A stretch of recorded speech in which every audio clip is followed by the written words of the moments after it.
Assalomu alaykum balalar. Va alaykum assalom. Bu ustozning chiroyi tonishliq. Shundaq biz birlik o'rgandik. Men sizlarga kitoblarga ishonishni so'zlab beraman. Alloh taolo inson jinlarni faqatla Allohga bandichilik qilish uchun yaratgan. Alloh taolo Zariyat surasining 56-oyatida Bismillahirrahmanirrahim. Men jinlarni va insonlarni faqat ma'li ibodat qilish uchun yaratdim degan. Hammanglar islom bilan sharaflanib, musulmon bo'libsizlar. Buningga qanchalik shukr qilsanglar, ozlik qiladi. İslam dinining muhim shartlaridan biri iymonning 6 shartiga ishonish. Buning biri kitoblarga ishonish. Qaysi kitoblarga ishonish deysiz? Muqaddas kitoblar, Rabbimizning bir qism payg'ambarlarga vahiy bilan tushirgan kitoblari. Bu kitoblarda hech bir insonning so'zi, qo'l yozmasi yo'q. Butunlay ilohiy amr farmonlar bor. Ajoyib, ilohiy kitob degan nima? Qadrli do'stlar, ilohiy kitoblarga ishonish nihoyatda muhim. Misol olaylik. Agar biz chang to'zon sumirgich yoki oila elektr uskunalari setib olsak, ularga qo'shib ishlatish qo'llanmasini billa berdi, shundaqmi? Shundaq derdi. Rabbimiz biz bandalarni yaratgandan keyin dunyo hayotida xatolik sodir qilmasin deb payg'ambarlar bilan billa qo'llanma kitoblarga o'xshash ilohiy kitoblarni avatgan. Tushundingmi, Ahmad? Tushundim. Nihoyat yaxshi tushundim, apandim. Allah Taala payg'ambarlarning vositasi orqali amr farmonlarini qandoq ibodat qiladiganligimizni o'rgatgan. Ba'zi payg'ambarlarga vahiy bir kitob bo'lib kelgan bo'lsa, ba'zilariga bir qancha batla vahiy nozil qilingan. Bir qancha batdanli iborat bo'lgan vahiyni sahifa deymiz. Yana ba'zi payg'ambarlarga vahiy faqatla ig'zoki tushirilib, yoziq bilan xotirlanmagan. Vahiy degan nima? Vahiy Alloh taolaning payg'ambarlar bilan so'zlashishi. Ularga ba'zi narsalar bilan ilhom qilishi yoki Jibroil alayhissalomning vositasi bilan amr farmon, qonun nizomlarini uqtirishi deganlik. Undaqda qancha ilohiy kitob bor, balalar.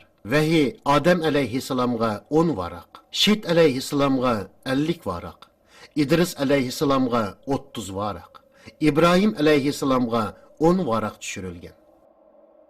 Kitoblardan Davud alayhissalomga Zabur, Musa alayhissalomga Tavrat, Isa alayhissalomga Injil, Muhammad sallallohu alayhi va sallamga Qur'on nozil qilingan.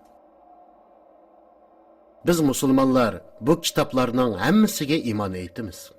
Biz hayvanlarmı bu ilahi kitaplardaki emir fermanlarga boysunamdık? Yo'q, u kitoblarning hammasi insonlar uchun tushirilgan. Nima? Endi bu 4 kitobdagi amr farmonlarni amallashtiramdi? Yo'q, Yahudi xristianlarning qo'lidagi Tavrat, Injil, Musa alayhissalom bilan Isa alayhissalomga nozil qilingan ilgirki kitoblar emas. Undaqda hozirgi Tavrat va Injillar nima amsa? Zabur, Tavrat, İncilning bir qismi vaqtning o'tishi bilan unutilgan. Bir qismi yo'qolgan. Yahudi xristianlar bu 3 kitobning ko'p qismini xohlagancha o'zgartgan. Yahudilar o'sim bilan munosabatlik Allohning cheklamasini o'zi xohlagancha o'zgartib, o'simni halol qilgan. Bu sababdan biz Yahudi xristianlarning qo'lidagi hozirgi o'zgartilgan kitoblarga emas, Musa, İsa alayhissalomga shu zamonda nozil qilingan asli kitoblarga iymon keltiramiz. Bu kitob va dinlarni keyin insonlar o'zgartganligi uchun Alloh taolo bir din, yangi bir kitob nozil qildi. U din islom dini. Avatilgan eng oxirgi kitob Qur'oni Karim. Qur'oni Karimning ko'rsatmasi bilan burunqi kitoblarning hammasi bekor qilinib, hukmlari inovatsiz bo'ldi. Allah Taala Zabur, Tavrat, İncilda nimani amr qilgan bo'lsa, Qur'oni Karimda mu shu bor. Ya'ni burunqi kitoblarga hech ehtiyoj yo'q. Chunki biz burunqi kitoblarning o'zgartilganligi, yo'qolganligini deb o'tgan edik.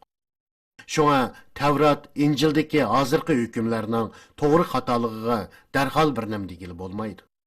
Bu sababdan biz burunqi kitoblarga emas, faqat Qur'onga amal qilamiz. Qur'oni Karim hech bir so'z yoki harfi o'zgarmagan holda davrimizgacha yetib keldi. Toki qiyomatgacha shu peti qoladi. Chunki Alloh taolo uni qo'g'daydi. Hicr surasi 9-oyatda Qur'onni haqiqatan biz nozil qildik. Qur'onni haqiqatan biz qo'g'daymiz deyilgan. Qur'on qanday qilib kitob holatiga keltirilgan? Diqqatimizni chashdan, ovozingni chiqarmay angla, andan o'g'inasan. Bo'ladi, gap qilmay.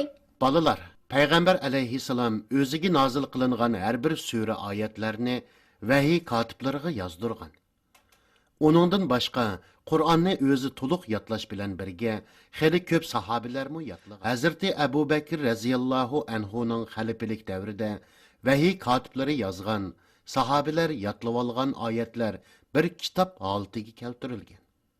Hazrati Osman radhiyallohu anhu davrida bu kitob ko'paytirilib, shu davrdagi cho'ng shahar markazlariga avatilgan. Bolalar, mana bu iymonning 3-sharti bo'lgan kitoblarga iymon etish. Mencha hammanglar tushundinglar-ku deyman. Shundoq dada, bek yaxshi tushundik. Shundoqmi do'stlar? Shundoq tushundik.